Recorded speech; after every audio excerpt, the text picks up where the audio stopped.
Salut à tous et bienvenue dans une nouvelle vidéo. Alors aujourd'hui on se retrouve pour parler organisation de voyage de noces ou organisation de voyage en général, parce qu'il y a quand même beaucoup de conseils que je vais vous donner aujourd'hui qui s'appliquent à l'organisation d'un voyage classique, mais je vais rajouter aussi mes petits conseils sur l'organisation d'un voyage de noces. Donc j'espère que cette vidéo pourra vous aider. Nous ça fait quand même pas mal de temps qu'on voyage, vous le savez, Nico et moi on est passionnés de voyage et j'ai accumulé tout un tas de petits conseils comme ça à vous donner. Donc généralement quand on se marie il y a plusieurs possibilités, soit on organise son voyage de noces en même temps que le mariage, donc on organise son mariage et en même temps on organise son voyage et on part directement quand le mariage est terminé. Nous c'est pas ce qu'on a fait avec Nico. Nous on a opté pour une autre option, et beaucoup de gens optent pour cette option je pense, c'est qu'on a mis une urne à notre mariage et les invités ont participé directement pour nous financer notre voyage de noces. Donc vous avez aussi la possibilité de déposer une liste dans une agence de voyage pour vous faire financer votre voyage de noces. Moi c'est pas trop quelque chose que je vous conseille parce que d'expérience je sais que les voyages organisés par les agences sont généralement quand même plus chers que les voyages que vous allez organiser vous-même. Moi j'ai déjà opté pour des voyages au tout début de nos voyages en agence et c'était quand même beaucoup plus cher que ce que j'ai pu prévoir par moi-même par la suite. Donc voilà, je vous conseillerais plus de récolter l'argent et avec cette enveloppe d'aller chercher tous les bons plans pour vous faire un voyage à la hauteur de vos espérances en fait. Donc pour commencer on va parler budget. Les mariés n'ont pas tous le même budget en fonction du nombre d'invités qu'ils avaient, etc. On n'a pas tous le même budget pour voyager et on n'a pas forcément envie d'utiliser tout ce budget là pour uniquement un voyage. Donc le but vraiment c'est d'optimiser ce budget. Mais on a souvent des destinations qui nous font vraiment envie et dont qu'on a vraiment envie de visiter. Donc il faut déjà vérifier à la base que notre budget correspond à la destination qui nous intéresse. Même si on va l'optimiser au maximum, il y a quand même des choses qui sont pas réalisables en fonction des budgets qu'on a. Donc la première chose à voir, c'est en mettre en parallèle notre budget et la destination pour voir si c'est quand même réalisable. Le choix de la destination c'est super aléatoire. La plupart des gens, c'est vrai, aiment beaucoup partir sur des îles paradisiaques type Maldives, Seychelles ou même la Corse. Il y a beaucoup de gens qui viennent en Corse pour leur voyage de noces. Donc après ouais, il y a différents types de voyages. Moi je sais que nous personnellement on n'avait pas envie d'aller sur une île parce qu'on vit sur une île et qu'on est au soleil la moitié de l'année, donc nous on avait plutôt envie d'autre chose. Mais il y a des gens qui adorent la nature, la rando, il y a d'autres personnes qui rêvent de faire un safari, d'autres qui rêvent de visiter une grande ville. Donc voilà, il y a plein de destinations à faire. Moi par exemple pour une grande ville je vous conseillerais New York ou Londres ou le Japon, Tokyo par exemple. Nous par exemple on va faire le Japon, c'est vraiment une destination dont on rêve depuis longtemps Nico et moi, qui est super différente de ce qu'on a pu voir jusqu'à présent, qui est très dépaysante, et je trouve que le Japon ça allie bien le côté ville et le côté nature. Il y a beaucoup de choses à voir, on va pas rester au même endroit, on va bouger. Je vous expliquerai un peu comment j'organise ce type de voyage justement, mais voilà, il y a beaucoup de possibilités, donc il faut réfléchir à la destination. Ne vous laissez pas influencer par une agence ou ne vous laissez pas influencer par vos proches ou par ce que tout le monde fait ou a fait. Faites vraiment le voyage de vos rêves. Là c'est vraiment l'occasion de faire le voyage, même si ce sera peut-être pas le plus beau de votre vie, mais ce sera normalement l'un des plus beaux de votre vie. Donc c'est à vous aussi de faire en sorte que ce soit le cas, donc en réfléchissant au type d'activité que vous pouvez faire. Moi je vous conseillerais de réfléchir à des activités un peu originales, des choses que vous avez jamais faites pour que le voyage il soit vraiment inoubliable. Par exemple, je sais pas moi, nager avec les dauphins ou avec les requins, pour ceux qui auraient la force ou la folie de le faire. Je sais pas, sauter en parachute, voler en montgolfière, faire des activités vraiment que vous avez jamais fait et qui resteront gravés. C'est ça aussi qui fait que votre voyage ça va être vraiment un souvenir inoubliable, c'est de faire des choses qui sortent du quotidien, même du jet ski si vous en avez jamais fait, de la plongée, des balades en plongée, des balades en kayak, voilà, des journées comme ça, des excursions un peu originales et tout. C'est bien pour son voyage de noces, je trouve, d'aller un peu plus loin que pour les autres voyages, de chercher vraiment la petite touche originale qui va rendre votre voyage inoubliable. Réfléchissez aussi à des destinations qui peuvent être peut-être un peu plus originales que ce qu'on voit habituellement, Maldives, Seychelles, même si ça a l'air magnifique, hein, l'île Maurice, etc. C'est vrai que si vous n'avez jamais voyagé, vous allez peut-être vous tourner vers ces pays-là d'instinct, mais il y a beaucoup d'autres pays magnifiques à visiter. Moi, si j'avais pas choisi le Japon, j'aurais peut-être opté pour les Philippines, le Sri Lanka, l'Argentine, le Pérou, le Mexique aussi, ça me tentait bien. Donc voilà, il y a quand même beaucoup de destinations qui sont un peu plus préservées du tourisme, on va dire, pour l'instant, et qui sont magnifiques. Donc voilà, prenez le temps de bien chercher une destination qui pourrait vraiment correspondre à vos envies. Si vous n'avez pas la possibilité de partir directement après votre mariage, comme nous par exemple, octroyez-vous quand même quelques jours de repos. Nous on est parti quelques jours à Oslo, ça tombait bien, Nico m'avait réservé quelques jours à Oslo pour mon anniversaire, juste après le mariage. Mais vous n'êtes pas obligé de partir loin, vous pouvez juste partir un week-end, réserver une nuit pas loin de chez vous et dans un hôtel et aller vous poser tous les deux et vous reposer surtout après tout le stress du mariage, parce que même si ça se passe généralement super bien et qu'on est ravis, etc., la pression retombe après le mariage et on a besoin de se poser et juste de rien faire en fait, parce qu'on a tellement fait à ce moment-là, ces derniers temps, qu'il faut juste qu'on se pose et que voilà, on respire et qu'on fasse rien. Une petite grasse mat, un truc détente, voilà, dans un petit spa, une activité détente, une journée plage à deux, voilà. Vraiment, je vous conseille de vous prendre un peu de temps à deux si vous partez pas de suite. Nous, c'est ce qu'on a fait parce qu'on du coup on planifie notre voyage pour l'année prochaine. Une fois qu'on a choisi la destination, il faut qu'on réserve les billets d'avion. Je vous conseille vraiment de réserver vos billets d'avion longtemps à l'avance, soit longtemps à l'avance, soit au dernier moment, mais pour un voyage de noces, généralement on va s'y prendre quand même longtemps à l'avance parce que c'est là qu'on va trouver les meilleurs prix. Longtemps à l'avance, ça représente quoi, je dirais 6 à 8 mois vraiment en avance pour trouver des prix intéressants, ou sinon vraiment dernière minute pour trouver des prix cassés. Mais voilà, moi je dirais longtemps à l'avance, c'est bien de prendre son temps de planifier tout ça parce qu'on veut un super voyage. Et réserver ses billets, c'est le moment un peu le plus stressant à mon sens, et je sais parce que j'ai beaucoup de retours de votre part qui me disent je sais pas comment trouver des billets à bon prix, est-ce que tu as des conseils? Et là je vais vous donner tous les conseils que je connais et vous expliquer un peu comment moi je fonctionne pour réserver mes billets, d'effectuer mes recherches, de trouver les meilleurs prix, etc. Et j'ai l'habitude de le faire. Donc quand on démarre, je sais que ça peut paraître super compliqué, généralement c'est pour ça qu'on se retourne vers une agence parce qu'on a peur. Mais il y a des conseils et je vais vous les donner maintenant. Donc moi j'effectue mes recherches sur Skyscanner, je vous en ai déjà parlé dans une vidéo l'année dernière. Ça fait 5 ans que j'utilise ce comparateur. Et pour moi c'est le meilleur, j'en ai testé d'autres, mais à mon sens c'est le meilleur. Donc il y a plusieurs astuces à connaître quand on utilise ce comparateur pour vraiment optimiser sa recherche au maximum. Donc déjà les astuces qui s'appliquent à tous les comparateurs, c'est de réserver ses billets d'avion donc en avance. Généralement il vaut mieux les réserver en milieu de semaine, c'est ce qu'on dit. Les prix sont meilleurs en milieu de semaine, sont plus bas on va dire. La nuit, donc ça moi perso je le fais pas trop. Enfin, je crois que les billets pour New York qu'on a pris là il y a pas longtemps, je les ai pris à 1 h du matin, mais généralement c'est quand même rare. Il faut faut être réveillé au milieu de la nuit en plein milieu de la semaine, je sais que c'est pas commun, mais on dit que entre 1 h et 5 h du matin, c'est là qu'il y a les meilleurs prix. En milieu de semaine, il faut éviter surtout les heures de pointe, donc fin de matinée et entre midi et 2 et début de soirée, parce que c'est là où tout le monde va se connecter sur les sites pour faire des réservations en ligne et que les prix risquent de flamber. Donc évitez ces heures là. Après il faut penser toujours à effacer les cookies. Donc ça vous trouvez ça très simplement sur internet, vous tapez effacer les cookies sur un Mac par exemple, pour moi j'ai un Mac, ou sur Windows, et vous avez le chemin qui va vous être indiqué. C'est très facile à trouver comme info si vous savez pas le faire. Et mettez-vous en connexion privée sinon, pour pas que l'ordinateur garde en mémoire vos recherches, parce que ça fait grimper les prix à chaque fois que vous vous reconnectez.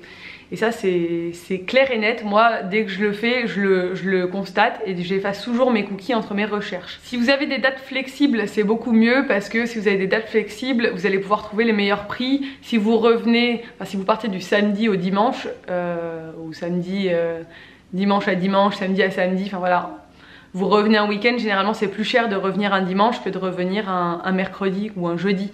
Voilà, il faut vraiment essayer d'avoir des dates flexibles. Après je sais qu'il n'y a pas tout le monde qui peut poser ses vacances comme ça du mardi au mardi, mais essayez d'avoir des dates quand même assez flexibles. Sur Skyscanner vous avez cette option qui vous permet de voir le prix pour tout le mois. Donc en fait c'est comme ça qu'en ayant des dates flexibles on arrive à trouver des billets pas chers. Moi c'est ce que j'ai fait par exemple pour New York. On voulait partir au mois de décembre, j'ai affiché tous les prix du mois, donc j'avais chaque jour les prix. Et j'ai sélectionné mes dates en fonction des prix. Donc l'aller et le retour en fonction des prix. Des fois, vaut mieux revenir un jour plus tard et payer une nuit d'hôtel en plus, mais faire baisser son billet de 200 ou 300 euros, quoi. C'est un calcul à faire, mais des fois ça peut être intéressant de rester un jour de plus ou un jour de moins et de gagner de l'argent sur ces billets d'avion. Ce que vous avez la possibilité de faire aussi, c'est d'ajouter les aéroports à proximité. Par exemple, vous choisissez de partir comme nous à Tokyo ou à New York.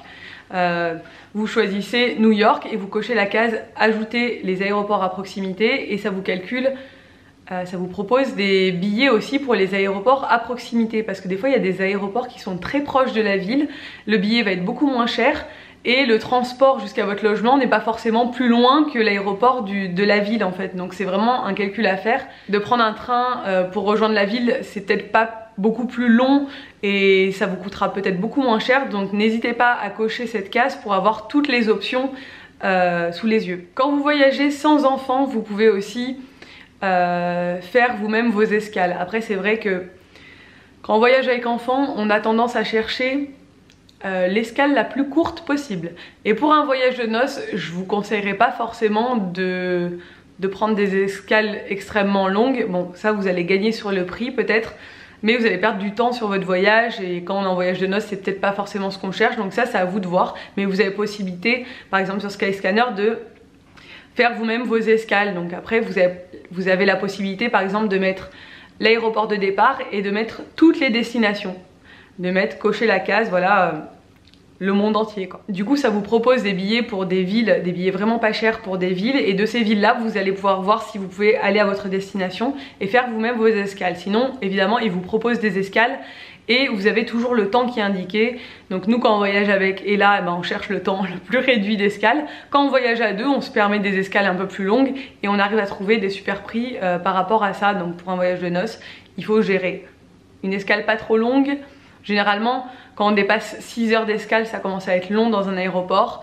Mais quand on est jeune, des fois ça nous dérange pas de dormir à l'aéroport ou quoi que ce soit, et ça peut être super intéressant au niveau prix. Vous avez également la possibilité de mettre tous les mois pour voir le mois le moins cher. Donc ça va vous indiquer le mois le moins cher quand vous savez, vous n'avez pas forcément une date arrêtée, une période arrêtée pour votre voyage de noces. Vous pouvez taper votre destination et mettre le mois le moins cher. Ça va vous indiquer les dates les plus propices auxquelles partir pour avoir les meilleurs prix. Par contre vérifiez toujours que vous n'êtes pas en période de mousson ou un truc dans le genre dans le pays où vous voulez aller, parce que ça voilà, il y a des, par exemple l'Asie apparemment il faut quand même éviter à certaines périodes parce que il pleut beaucoup, etc. Donc ça il faut évidemment se renseigner en amont. Ensuite une fois que vous avez trouvé des vols pas chers et pour la destination que vous souhaitez faire, il va falloir trouver l'hôtel ou le logement. Généralement quand on part en voyage de noces, on a envie de se faire plaisir, donc on va à l'hôtel. Moi j'aime bien aller à l'hôtel, hein. J'aime bien surtout les petits déj à l'hôtel, je trouve ça trop cool. Mais j'aime bien aussi les autres types de logements, hein, Airbnb, appartements, voilà, c'est vraiment au choix de tout le monde.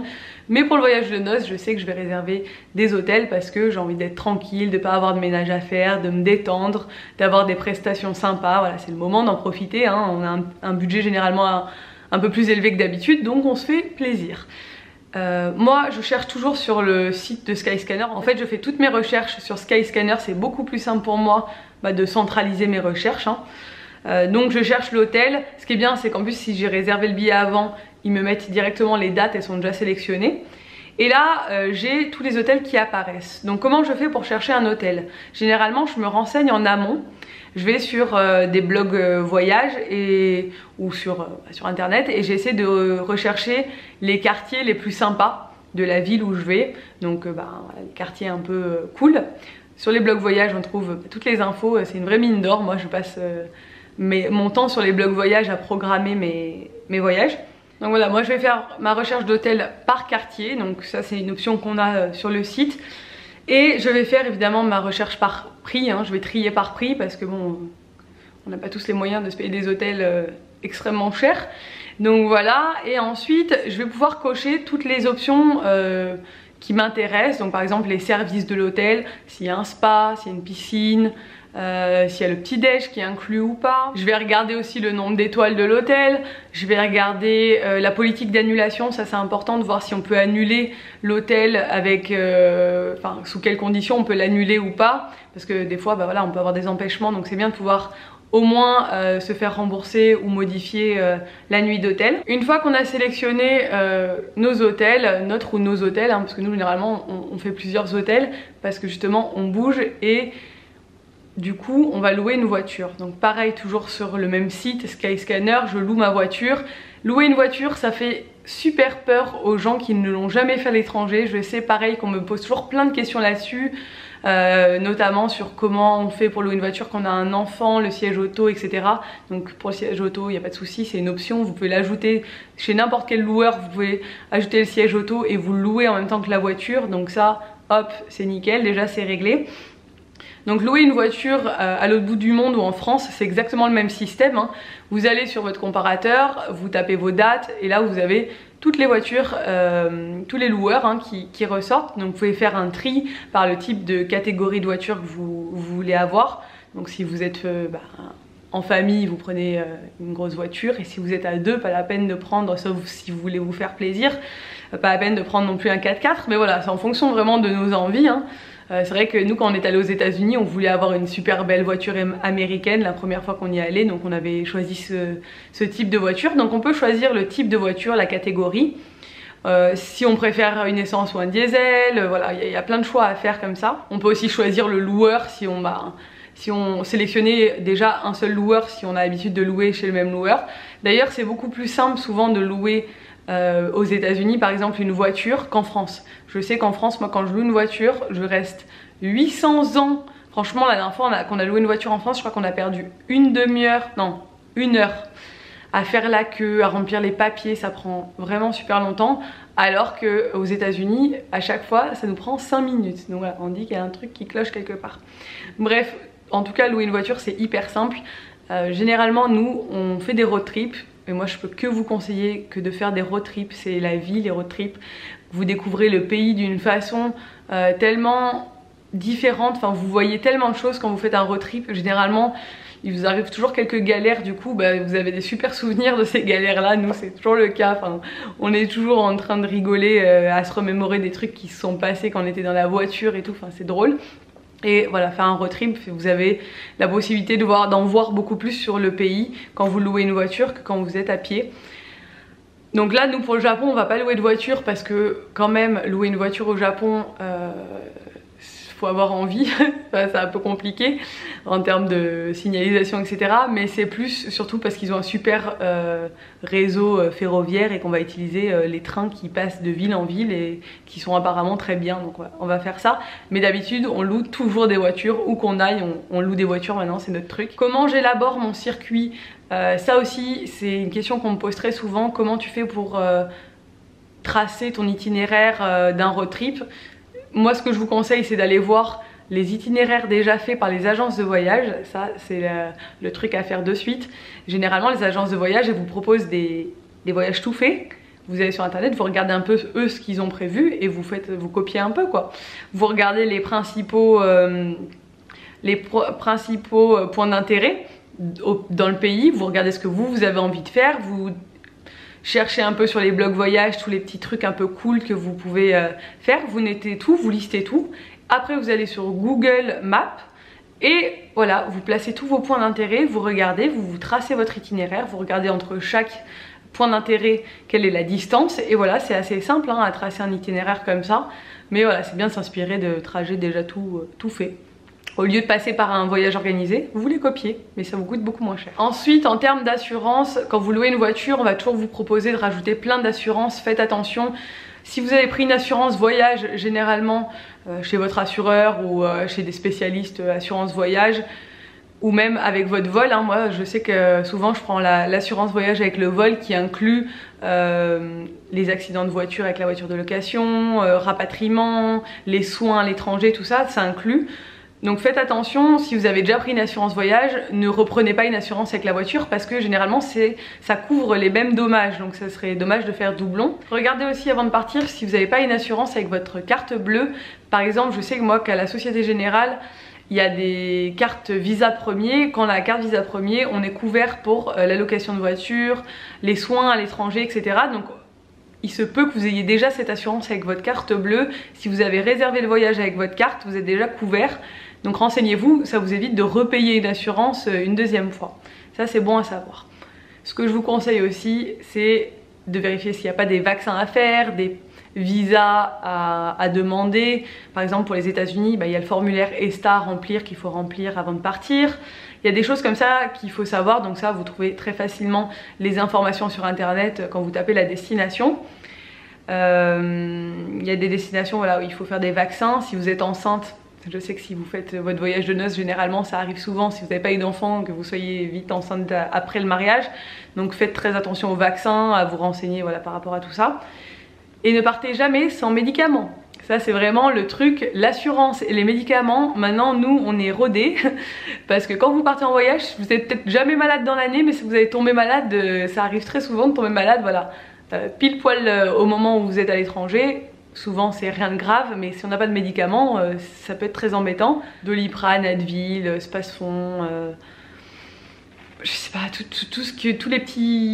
tous les médicaments qu'on peut avoir sans ordonnance, déjà il faut les prendre smecta.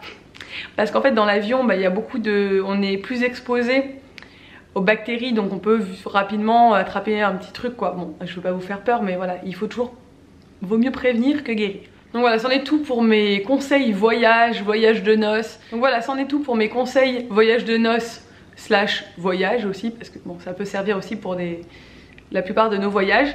J'espère que ça vous aura été utile. N'hésitez pas à me donner tous vos conseils à vous en commentaire, ça m'intéresse grandement. Et surtout, je vous mets le lien de tout ce dont je vous ai parlé dans la barre d'infos. Vous avez le lien de Skyscanner et des différentes catégories. Comme ça, si ça vous intéresse, vous avez directement à cliquer dessus. N'hésitez pas à aller voir l'article que j'ai mis sur mon blog qui reprend tout ce que je viens de vous dire, mais de façon écrite et un peu plus détaillée parce que je sais que vous n'avez peut-être pas réservé votre voyage aujourd'hui. Si jamais voilà, quand vous souhaitez réserver votre voyage pour avoir toutes les infos dont je vous ai parlé dans cette vidéo sans re-regarder ma vidéo, vous avez tout sur le blog, tous les liens sur le blog, c'est peut-être aussi plus simple. Des fois je sais qu'on préfère aussi le lire qu'écouter, donc je vous ai fait aussi un article écrit sur le blog qui répertorie toutes les informations dont je vous parle dans cette vidéo. Donc j'espère que cette vidéo vous a plu, si c'est le cas n'hésitez pas à la liker et à vous abonner. N'hésitez pas aussi à vous abonner à la chaîne de Nico, ça lui fera super plaisir. Et je vous dis à très bientôt pour une nouvelle vidéo. Ciao!